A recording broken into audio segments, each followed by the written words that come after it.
invite you, and we are privileged to have you as a speaker. Thanks a lot, ma'am. I'm really fortunate कि मैं इतने सारे seniors के सामने बोल पा रही हूँ with years and decades of experience. Thanks a lot. Happy Nurses Day आप सभी को, और शुरू करने से पहले बोलना चाहूंगी कि मेरी सबसे पहली ट्रेनिंग जो एज एन इंटर्न हुई थी या as a first year resident हुई थी, वो एक नर्सेस से ही सीखा था मैंने। चाहे वो एपिजियोटमी करना हो, चाहे वो ड्रेसिंग्स करना हो, डिलीवरी करना हो, सब कुछ मैंने नर्सेस से ही सीखा है। और याद करती हूँ कब लंच और डिनर में हमेशा इमरजेंसी ड्यूटी पे सबसे पहले नर्सेस के डब्बे खोलकर उसमें हम लोग जंप करते थे। तो बहुत अच्छी मेमोरीज हैं नर्सेस के साथ, and I really miss those days. And I think Umesh sir has said this very well, that nurses form the foundation of our hospitals, or we are very lucky to be able to present in front of all of you. मैं अपना screen share करती हूँ and उसके साथ presentation के साथ बात करेंगे.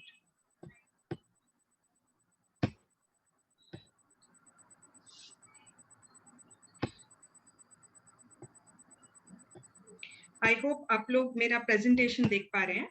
Yes, ma'am. तो आज मेरे प्रेजेंटेशन का टाइटल है role of the labour room team in ensuring a flying start to breast feeding.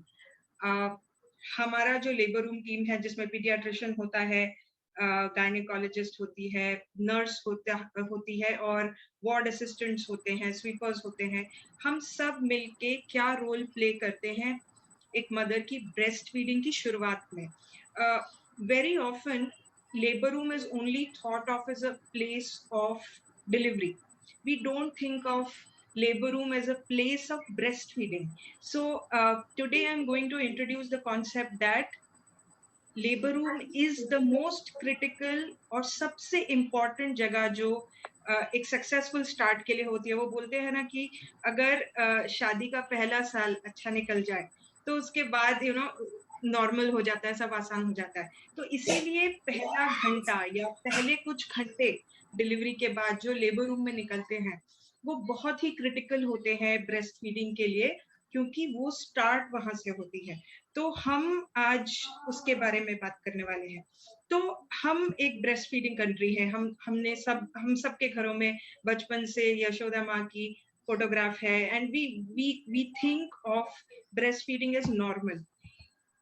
बहुत सारे रिसर्चर्स ने प्रूव कर दिया है कि अगर 5 साल के बच्चों के नीचे जो बच्चे हैं उनको अगर बचाना है इंडिया में, तो सबसे इंपॉर्टेंट इंटरवेंशंस क्या है. तो ये ग्राफ से आप देख सकते हैं, सबसे ज्यादा 2 पॉइंट्स दिख रहे हैं यहाँ पे, ORS को और ब्रेस्ट फीडिंग को. तो ये रिसर्च ने बार बार प्रूव कर दिया है. अर्ली इनिशिएशन, जिसका मतलब होता है ब्रेस्ट फीडिंग डिलीवरी के 1 घंटे के अंदर शुरू कर देना. अगर हम वो कर पाते हैं तो हम नियोनेटल मोर्टालिटी 22% से कम कर सकते हैं. नियोनेटल मोर्टालिटी का अर्थ है कि एक महीने के से छोटा जो बच्चा होता है उसकी डेथ. तो वो हम 22%, ये बहुत बड़ा फिगर है for a country like India which has the maximum infant and neonatal mortality in the world. ये सर ने स्टैटिस्टिक्स ऑलरेडी बता दी हैं कि हमारे इंस्टीट्यूशनल बर्थ्स, हॉस्पिटल डिलीवरीज इतनी बढ़ गई हैं, लेकिन फिर भी breast feeding with in 1 hour of birth इतना ज्यादा नहीं है. आप देखेंगे एक बहुत बड़ा गैप है, सिर्फ छत्तीसगढ़ और दुर्ग में नहीं, पूरे इंडिया के स्टैटिस्टिक्स में.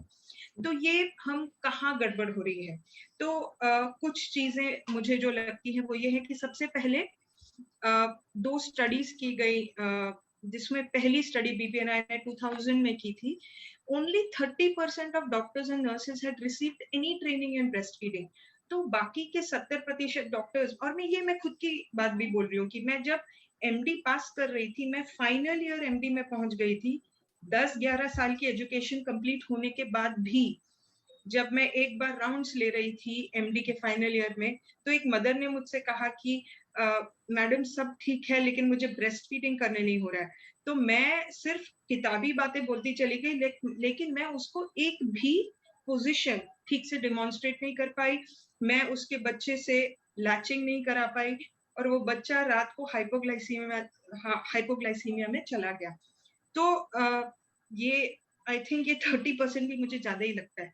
फिर दूसरा जो अभी करंट रिसेंट रिसर्च है अबाउट कोविड, कि Covid related breast feeding practices की नॉलेज कितनी है। Only 1 in 2 health workers caring for mothers and children had adequate knowledge of breastfeeding recommendations. तो पहले तो आई थिंक नॉलेज ही काफी कम है, और दूसरा एंटीनेटली प्रेगनेंसी में हम लोग सिर्फ पेट जांच तक ही रह जाते हैं, हम एडिक्वेट ट्रेनिंग नहीं करते हैं, एंटीनेटल क्लासेस नहीं करते हैं। तीसरा, ब्रेस्ट फीडिंग के दौरान मदर्स को इनफ स्किल्ड सपोर्ट नहीं मिलता है।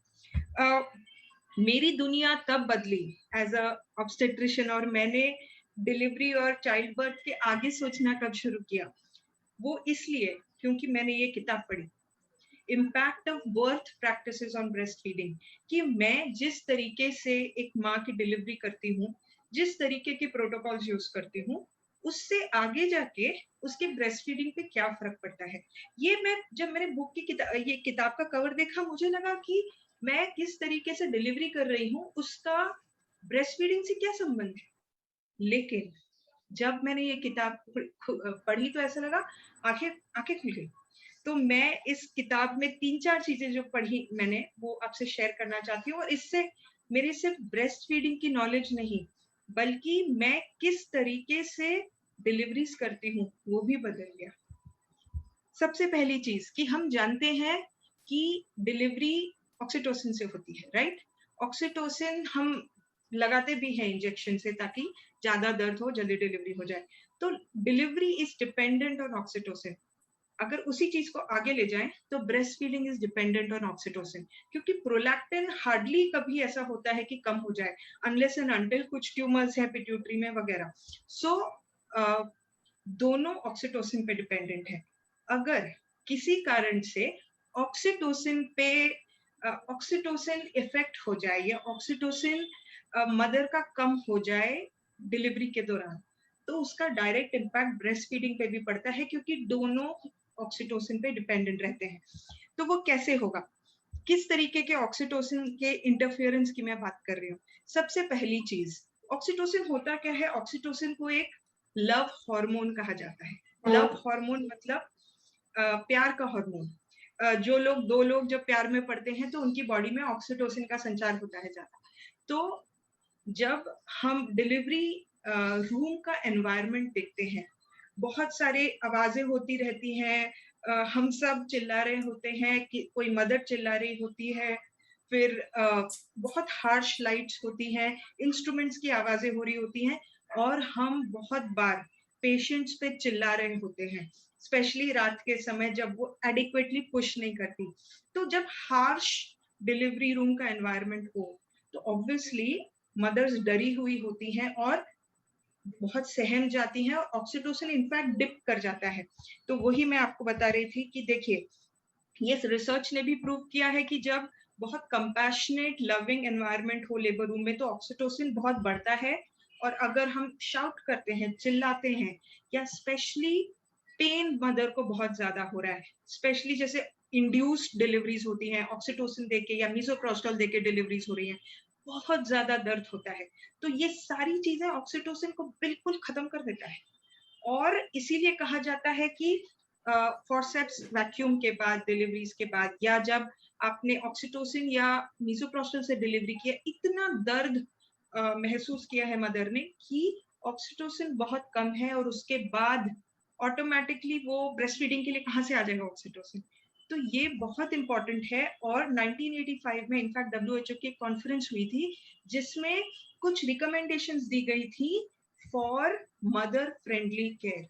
और ये बाद में जाके आपने BFHI के बारे में तो सुना ही है, BFHI में ये 2009 में इंक्लूड हुआ। उसके कुछ कंपोनेंट्स ये हैं। सबसे पहले कि हमें क्या हम अपने डिलीवरी रूम्स को थोड़ा और फ्लेक्सिबल बना सकते हैं, ताकि वो माँ जो हमेशा अपने परिवार में रही है, सडनली एक एलियन लेबर रूम में आके एकदम से घबराहट में उस एनवायरनमेंट में बैठी है, तो क्या एक बर्थ कंपेनियन या कुछ एक रिलेटिव को हम साथ में रख सकते हैं। अगर हमको लगता है हस्बैंड को हम कैसे अलाउ करें, तो क्या उसकी माँ या उसकी बहन साथ में आ सकती है. Research has proven that continuous support during childbirth has dramatic effect on delivery. Vaginal delivery ज़्यादा होती हैं और instrumental deliveries कम होती हैं, faster labor होता है. Choice of position. हमारे यहाँ कभी-कभी मेडिकल कॉलेजेस में थोड़ा सा स्ट्रिक्ट हो जाता है कि ज़्यादा चलो मत, इधर ही रहो या तो मैं जब मेरी ट्रेनिंग जो मलेशिया में हुई थी, वहाँ के लेबर रूम्स में मैंने देखा कारपेट्स थे, ताकि अगर किसी मदर को जमीन पे बैठना हो और वहां पे स्क्वाट करना हो. आप देख रहे हैं वहां पे एक बर्थिंग बॉल थी. इतना इतना ब्यूटीफुल लेबर रूम बनाया था कि मदर के लिए, mother was the centre of the labour room and not the doctor और द नर्स. मतलब वो लेबर रूम हमारे लिए नहीं बनाया गया था, वो मदर के लिए बनाया गया था. तो ये भी रिसर्च प्रूव करता है कि अगर हम मदर को एडिक्वेटली चलने दे, उसकी अपनी पोजीशंस लेने दे, तो 1 घंटे से लेबर शॉर्टर हो सकता है. और finally pain relief. Pain relief तो आई थिंक हम बहुत कम डिलीवरीज में पेन रिलीफ देते हैं, लेकिन अगर हम pain relief, simple pain relief methods जैसे उसको मसाज करना या कंफर्टेबल पोजीशंस लेने देना, रिलैक्सेशन टेक्निक्स, रिलैक्सेशन म्यूजिक, ये सिंपल चीजों से भी पेन रिलीफ हो सकता है. और जैसे हमने समझा है कि पेन हो या डरना, ये सारी चीजें ऑक्सीटोसिन कम कर देता है. तो किसी ने एक बहुत अच्छा कमेंट दिया था कि हनीमून पे हमेशा ऑक्सीटोसिन बहुत हाई होता है क्योंकि वो एक लव हार्मोन है. तो क्या हम ऑक्सीटोसिन को हाई रखने के लिए अपने लेबर रूम्स को एक हनीमून स्वीट या एक हनीमून में बुक किया हुआ एक होटल का रूम उस तरीके से नहीं बना सकते कि मदर का ऑक्सीटोसिन हमेशा बहुत हाई रहे और स्पॉन्टेनियसली उसके बाद जब डिलीवरी होने के बाद ब्रेस्ट फीडिंग का टाइम हो तब वो भी बहुत हाई रहे. तो ऑफ कोर्स ये सारी चीजें मैंने उस किताब में पढ़ी हैं. I really request all of you to get that book in your library so that सब रेजिडेंट्स ऑफ डॉक्टर्स ये पढ़ सके. अब दूसरी चीज जो उस बुक में कही गई थी, apart from a warm labour room environment, was separation. ये सर ने ऑलरेडी काफी कुछ कह दिया है ब्रेस्ट रोल के बारे में, तो मैं बहुत ज्यादा नहीं कहूंगी. मैं आपको सिर्फ वीडियो दिखाती हूँ. मुझे हिंदी वाला मिला नहीं, तो मैं आपको ये जो मेरे पास इंग्लिश का वीडियो है, I will just play that for you.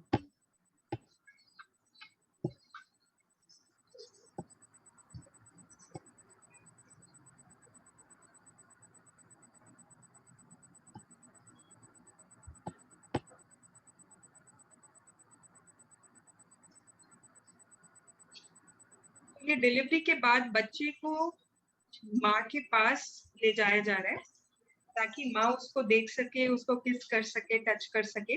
इसी से ऑक्सीटोसिन बढ़ जाता है अगर हम आप माँ और बच्चे का स्पर्श करा दें तो.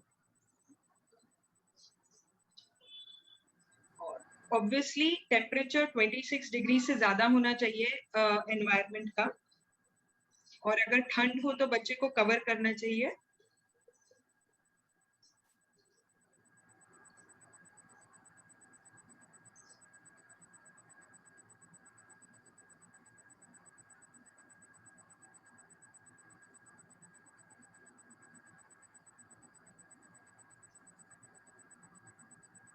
माँ के शरीर पे जो अच्छे कीटाणु होते हैं, गुड जर्म्स, वो बच्चे के ऊपर लग जाते हैं. आप देख रहे हैं कि बच्चा भी चाट रहा है उस स्किन को. इससे बच्चे को गर्माहट भी मिलती है. आप देखेंगे कि बच्चा निपल पकड़ने की कोशिश कर रहा है, तो उससे अगर निपल फ्लैट भी हो ना, तो वो प्रोट्रैक्ट हो जाता है या बाहर आ जाता है. और माँ को धीरे धीरे बच्चे से बात करनी होती है क्योंकि बच्चा माँ की आवाज जानता है. पेट में जब से था तब से जानता है. आप ये देख पा रहे हैं कि बच्चा ऑलरेडी अपने बटक्स को उठा के आगे की तरफ आने की कोशिश कर रहा है. इस तरीके के किक्स होने की वजह से वो प्लेसेंटा जल्दी निकल जाता है, पोस्टमार्टम में हेमरेज कम हो जाता है. आप देख सकते हैं उसके मुंह से थूक निकल रहा है. इसका मतलब है उसको खुशबू आई है मिल्क की.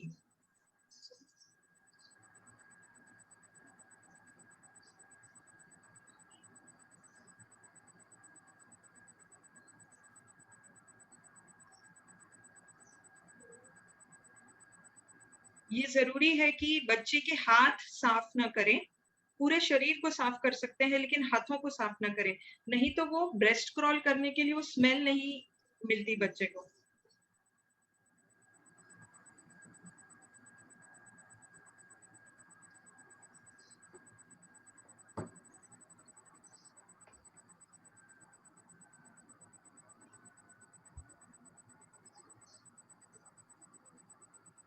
देखिए ये बच्चा पहुंच गया है।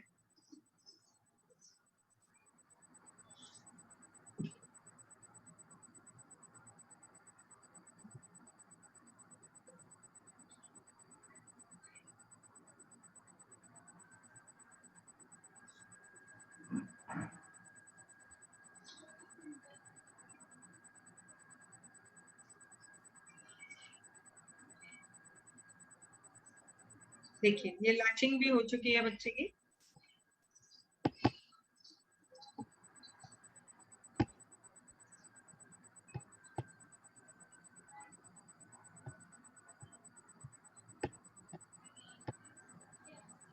हाँ, तो कुछ लोग पूछते हैं ये ब्रेस्ट क्रॉल क्या मतलब कोई नई चीज डिस्कवर की है क्या? तो ब्रेस्ट क्रॉल तो आई थिंक हर बच्चा, जैसे गाय का बछड़ा भी है या मंकी का बच्चा है, वो नॉर्मली यही करता है। हमारी डिलीवरीज अभी लेबर रूम में होती हैं और हमारे बहुत सारे प्रोटोकॉल्स होते हैं। हम डिलीवरी होते ही बच्चे को वार्मर में ले जाते हैं, साफ करते हैं, उसका फुटप्रिंट लेते हैं, विटामिन के देते हैं, और तब तक एपिजियोटोमी की सूचरिंग होती रहती है। तो ये हमारे प्रोटोकॉल्स हैं, है ना? तो इन प्रोटोकॉल्स की वजह से बच्चा और माँ काफी बार अलग रह जाते हैं, और ब्रेस्ट फीडिंग आधा घंटा, 1 घंटा, कितनी बार 1.5 घंटा में भी जब शिफ्ट हो जाती है माँ वार्ड में, उसके बाद शुरू होती है। तो अगर हम माँ और बच्चे को साथ में रखें इमीडिएटली आफ्टर डिलीवरी, जैसे ही बच्चा डिलीवर होता है, कॉर्ड के साथ पेट पे हाँ, डाल के देना। पेट पे। ऑफ कोर्स अगर बच्चा रोया है तो ही, अगर बच्चा एस्फिक्सिएटेड है या बच्चा बहुत प्रीटर्म है तो हम ये नहीं करेंगे। तो माँ के ऊपर रखे रखे हम इसको क्लीन कर सकते हैं, और बस इंश्योर करना है कि बच्चा गिरे नहीं, क्योंकि हम टेबल के ऊपर डिलीवरी करते हैं। तो बहुत सारे लोग ये भी कहते हैं कि यार हम एक बंदे को कैसे वहां खड़ा रखें, क्योंकि लेबर रूम में ऑलरेडी कम स्टाफ होती है। तो ऐसे में हम पेशेंट के रिलेटिव का इस्तेमाल कर सकते हैं, कि वहां एक रिलेटिव को हम खड़ा रखें, कि बस ध्यान देना है कि बच्चा गिर ना जाए, क्योंकि वो एक बहुत बड़ा डर होता है लोगों को। और माँ का एक हाथ रह सकता है बच्चे के ऊपर, माँ के सर के नीचे एक तकिया जरूर रख ले, ताकि माँ देख तो पाए बच्चे को और उसके साथ थोड़ी धीरे धीरे बात कर पाए। मैंने ये भी नोटिस किया है कि ऑक्सीटोसिन इसकी वजह से इतना बढ़ जाता है, मदर्स को इतना इमोशनल फील होता है कि कितनी बार जो हमें लिग्नोकेन देना पड़ता था एपिजियोटमी स्यूचर करने के लिए, वो भी इनफैक्ट कितनी बार नहीं दिया या कम दिया, उससे मदर को कोई फर्क नहीं पड़ता है। It becomes a pain free episiotomy for her. अभी हम मैकेनिज्म समझते हैं कि ये होता क्यों है। हम जानते हैं कि बच्चा जब डिलीवर करता है तो 3 रिफ्लेक्सेस, हमने सुना है कि 3 रिफ्लेक्सेस के साथ जन्म लेता है, सकिंग, स्वॉलोइंग और रूटिंग, राइट? आप जानते हैं क्या इससे भी ज्यादा, अप टू 40 कुछ नियोनेटल रिफ्लेक्सेस हैं जिसके साथ बच्चे का जन्म होता है। और ये जो पर्टिकुलर पोजीशन है आप देख रहे हैं, सॉरी, ये पोजीशन है laid back position. Laid back position मतलब बस लेटी हुई, पीछे की तरफ लेटी हुई। इस पोजीशन में बच्चा माँ के ऊपर उल्टा है लिटरली। तो इस पोजीशन में क्या फायदे होते हैं? इस पोजीशन में काफी सारे बच्चे के नियोनेटल रिफ्लेक्सेस एक्टिवेट हो जाते हैं, 14 रिफ्लेक्सेस एक्टिवेट हो जाते हैं। और बाकी पोजीशंस में आप देखिए 40%, 13%, 4%। तो इतने ज्यादा रिफ्लेक्सेस एक्टिवेट होने की वजह से लैच बच्चे का बहुत अच्छा बनता है। बच्चा माँ के ऊपर लिटरली उल्टा है, इस वजह से माँ की, बच्चे की जो जीभ है वो ऑटोमेटिकली बाहर निकल जाती है ग्रेविटी की वजह से। और ये जीभ ही तो हमें चाहिए होती है लैच करने के लिए, क्योंकि जब जीभ बाहर निकलेगी तो बहुत अच्छी तरीके से लैच कर पाएगी। दूसरा, बच्चे का skin to skin contact mother के साथ बहुत होता है, मदर का ऑक्सीटोसिन ज्यादा सीक्रेट होता है। बच्चे का गिरने का एक्चुअली डर कम ही होता है, क्योंकि बच्चा लिटरली चिपका होता है माँ के ऊपर। माँ के बेनिफिट्स सर ऑलरेडी बता चुके हैं, ब्लीडिंग कंट्रोल करना, ऑक्सीटोसिन की वजह से जल्दी से दूध निकलने लगता है, और स्पेशली बेबी के एडवांटेजेस, ये मैं चाहूंगी आप फोकस करें कि सबसे पहले हमको बहुत बार हाइपोग्लाइसीमिया का डर होता है, अरे बच्चे ने दूध नहीं किया, बच्चा हाइपो में चला जाएगा। सबसे पहली चीज, अगर हम कम से कम 1 से 1.5 घंटा स्किन टू स्किन कांटेक्ट शुरू रखें तो औसतन ब्लड ग्लूकोज 10 मिलीग्राम हायर होता है as compared to a baby जिसको स्किन टू स्किन कांटेक्ट नहीं मिला है। तो स्पेशली ऐसे बेबीज जो IUGR बेबीज हैं या जिनमें डर है कि वो हाइपो में जा सकते हैं, उन बेबीज के लिए स्किन टू स्किन बहुत इंपॉर्टेंट है। ठंड से बचता है क्योंकि माँ की छाती एक इंक्यूबेटर की तरह है। माँ की छाती पे अच्छे बैक्टीरिया हैं, वो बच्चे के ऊपर पेंट हो जाते हैं। बच्चा, रिसर्च इज प्रूवन कि ऐसे बच्चे जो ब्रेस्ट क्रॉल कर चुके हैं बहुत कम रोते हैं। और जो स्पॉन्टेनियस लैच का मतलब है बच्चा अपने आप लैच कर रहा है, हम उसे सर पकड़ के गर्दन पकड़ के जबरदस्ती उसको लैच नहीं करवा रहे हैं जैसे काफी बार हमें करना पड़ता है, ऐसे जबरदस्ती उसके मुंह में लगाना। तो forceful manipulation of the nipple into the baby's mouth is the start of a superficial latch। और इसीलिए सेल्फ लैचिंग आजकल बहुत एंकरेज की जाती है कि बच्चे को खुद करने दो। बहुत लोग सोचेंगे कि सिजेरियन में क्या होगा, क्या हम सिजेरियन में भी कर सकते हैं? ऑफ कोर्स कर सकते हैं, और सिजेरियन में और भी ज्यादा जरूरी है क्योंकि सिजेरियन में ब्रेस्ट फीडिंग फेल होना बहुत ज्यादा कॉमन है। इसके रीजंस दोनों में है, माँ और बच्चे में। माँ में ये कि सबसे पहले एक तो नॉर्मल डिलीवरी में ही बच्चे और माँ का सेपरेशन इतना कॉमन है। सिजेरियन में तो ये 1 से 1.5 घंटा एवरेज होता है सेपरेशन, जब तक माँ अपने अपने बेड पे पहुंच नहीं जाती। तो सेपरेशन, जितना माँ बच्चे से दूर रहेगी उतना ही ऑक्सीटोसिन तो कहाँ गया आपका, बिल्कुल खत्म है वो। दूसरा, दर्द, right, pain of the procedure. Third, sedation, बहुत बार एनेस्थेटिस्ट सुलाने की दवाई दे देते हैं जबकि वो हमेशा जरूरत नहीं होती है, वो दे देते हैं, बहुत बार उनको देनी पड़ती है। तो ये नींद होने की वजह से माँ बच्चे के साथ इंटरैक्ट नहीं कर पाती और ऑक्सीटोसिन कम रहता है। और लास्टली, बच्चे को formula already first feed formula दे दिया जाता है आईसीयू में या कितनी बार माँ के रूम में ही। ये सब चीजों की वजह से ऑक्सीटोसिन बहुत कम रहता है माँ में।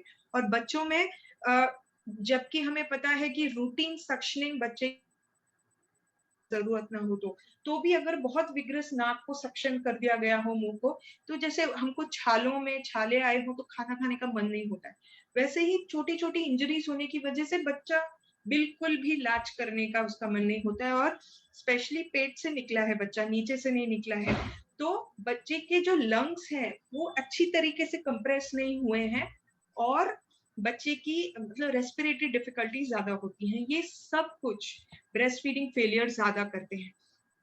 तो क्या हम ब्रेस्ट क्रॉल कर सकते हैं? तो हम ब्रेस्ट क्रॉल तो नहीं कर सकते क्योंकि ऑब्वियसली नीचे सिजेरियन हो रहा है और नीचे टाके हैं, तो हम स्किन टू स्किन कांटेक्ट कर सकते हैं। ये कोई बहुत ही मैं हाइपोथेटिकल बात नहीं कह रही हूँ कि अरे बाबा ये तो कोई फॉरेन की पिक्चर दिखा रहे हो वहां पे होता होगा। अगर मैंने 100% डिलीवरी सिजेरियंस किए हैं तो मैंने 85% सिजेरियंस में तो ब्रेस्ट क्रॉल या स्किन टू स्किन किया है, और ये इमीडिएटली आफ्टर डिलीवरी किया है। यहाँ से डिलीवर होते ही पीडियाट्रिशियन बस देख लेता है बच्चे ने रोया या नहीं रोया है, कॉर्ड कट किया और सीधा माँ की छाती के ऊपर, माँ की छाती के ऊपर ही क्लीन किया जाता है। आप देख सकते हैं बीच में एक स्क्रीन लगाई हुई है ताकि माँ भी मतलब वो नीचे की जगह देख के घबराए ना और बच्चे को आराम से देख पाए, और वो गायनेकोलॉजिस्ट है और जो नर्स है वो भी डिस्टर्ब ना हो बच्चे से। और दोनों फील्ड्स अलग हैं तो इन्फेक्शन ये सब होने के चांसेस नहीं है। यहीं पे बच्चे को साफ किया जाता है। और हमने ऑलरेडी बात कर ली है कि ऑपरेशन थिएटर का टेम्परेचर हम 26 डिग्री से ज्यादा कर देते हैं जब बच्चे की डिलीवरी होती है, तो हाइपोथर्मिया का भी चांस नहीं है। बच्चे को एक गर्म कपड़े से कवर कर सकते हैं और पूरी डिलीवरी के दौरान, पूरे सिजेरियन के दौरान बच्चा यही रह सकता है। ऐसा जरूरी नहीं है कि बच्चे को ब्रेस्ट फीड करना है, अभी बच्चा सिर्फ स्किन टू स्किन कांटेक्ट में भी रहे तो भी ये बहुत बेनिफिशियल होता है। तो ये बस एक कोऑर्डिनेशन की जरूरत है और anaesthetist paediatrician, gynaecologist, nurse, ward assistant, सबको मिलके एज ए टीम डिसाइड करना है कि हम ये करेंगे। बहुत सारे एनेस्थेटिस्ट अगर आप उनसे बात करेंगे तो बोलेंगे हम अपनी लीड्स कहाँ लगाएं। तो ये जो लीड्स होती हैं उनकी मॉनिटरिंग ये साइड में भी लगाई जा सकती है। तो बस ये एक कॉन्वर्सेशन की जरूरत है और इससे अमेजिंग रिजल्ट्स आते हैं। मैंने देखा है कि जो सिजेरियन की इतनी प्रॉब्लम्स होती हैं ब्रेस्ट फीडिंग को लेके, अगर हम पहले इमीडिएटली आफ्टर डिलीवरी ये शुरू कर सके तो बहुत सारी प्रॉब्लम्स कम हो जाती हैं। इनफैक्ट मेरी दोनों जो छोटी छोटी भतीजियां हैं दोनों सिजेरियन से हुई हैं and they have been breastfed exclusively for the first 6 months.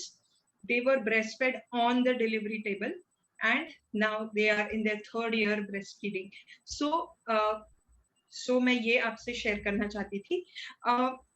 हमारा लेबर रूम टीम का क्या इंपॉर्टेंस है ब्रेस्ट फीडिंग में। तो सबसे पहले तो गायनेकोलॉजिस्ट का ऑफ कोर्स एंटीनेटल पीरियड 9 महीने का पीरियड होता है, माँ एकदम रिलैक्स्ड होती है। ऐसे टाइम पे क्या हम पेट जांच से आगे बढ़कर एक बहुत सुंदर कॉम्प्रिहेंसिव एंटीनेटल क्लास शुरू कर सकते हैं रफली 4th या 5th मंथ के बाद। और ओवर 2 to 2.5 months क्या हम 3-4 मोस्ट इंपॉर्टेंट चीज कवर कर सकते हैं मदर के लिए। डिलीवरी के दौरान क्या हम फेवरेबल बर्थ प्रैक्टिसेस जिसके बारे में मैंने बात की वो कर सकते हैं। क्या नर्स और गायनेकोलॉजिस्ट मिलकर रोल्स डिफाइन कर कि गायनेकोलॉजिस्ट तो शायद बिजी होगी अपने एपिजियोटमी करने में, तो क्या नर्स मदद कर सकती है ब्रेस्ट क्रॉल करने में। क्या नर्सेज लीड ले सकती हैं एंटीनेटल क्लासेस करने में। एक फ्लिप चार्ट बनाकर क्या मदर्स को सबको साथ में बिठा के हम defined her second Saturday of every month क्या हम ब्रेस्ट फीडिंग क्लासेस ले सकते हैं। और फाइनली पोस्ट डिलीवरी टाइम में वार्ड्स में क्या हम स्किल्ड सपोर्ट दे सकते हैं। मैं सोचती हूँ ये टीम एफर्ट है और टीम एफर्ट के बिना ये हो नहीं सकता। Everyone has to come together to do it and इसमें जैसे इस बार का थीम है nurses as leaders, so I believe nurses do take the leadership because मैंने जहां भी काम किया है मैं रियलाइज करती हूँ कि patient 70% of the patient's time is spent with nurses और डॉक्टर्स का मे बी 20 से 30% टाइम जो होता है पेशेंट का वो डॉक्टर्स के साथ होता है। तो nurses can take a huge lead in these things. Can we do antenatal classes? क्या हम कुछ फ्लिप चार्ट्स बना के एक अच्छा सा सुंदर सा 3-4 सेशन का प्रोग्राम बना के प्रेगनेंसी के दौरान अपने पेशेंट्स को इकट्ठा करके उनको ट्रेनिंग दे सकते हैं। ऐसे लिटरली एक ब्रेस्ट और एक छोटा सा बेबी बना के क्या हम ट्रेन कर सकते हैं। और डिलीवरी के दौरान क्या ब्रेस्ट क्रॉल करवा सकते हैं, पोस्ट डिलीवरी क्या हम उनको काउंसिल कर सकते हैं। और ऑफ कोर्स पीडियाट्रिशियन और गायनेकोलॉजिस्ट अपने प्रोटोकॉल्स थोड़े से ट्वीक कर सकते हैं for the sake of oxytocin. और पीडियाट्रिशियन क्या पोस्ट डिलीवरी ब्रेस्ट क्रॉल करने में और पोस्ट डिलीवरी सपोर्ट करने में क्या और ज्यादा लीडरशिप ले सकते हैं। तो this is team work. So I thank you for attending this session with me और मैं सजेस्ट करूंगी कि स्पोकन हेल्थ ट्यूटोरियल नाम के बहुत अच्छे एनिमेटेड वीडियोस हैं जो IIT बॉम्बे और डॉक्टर रूपल दलाल ने बनाए हैं, वो आप जरूर देखिएगा। स्पोकन हेल्थ ट्यूटोरियल उसमें हर ब्रेस्ट फीडिंग और कॉम्प्लीमेंट्री फीडिंग रिलेटेड वीडियोस हैं, आप सब लैंग्वेजेस में हैं, आप जरूर देखिएगा। Thank you so much.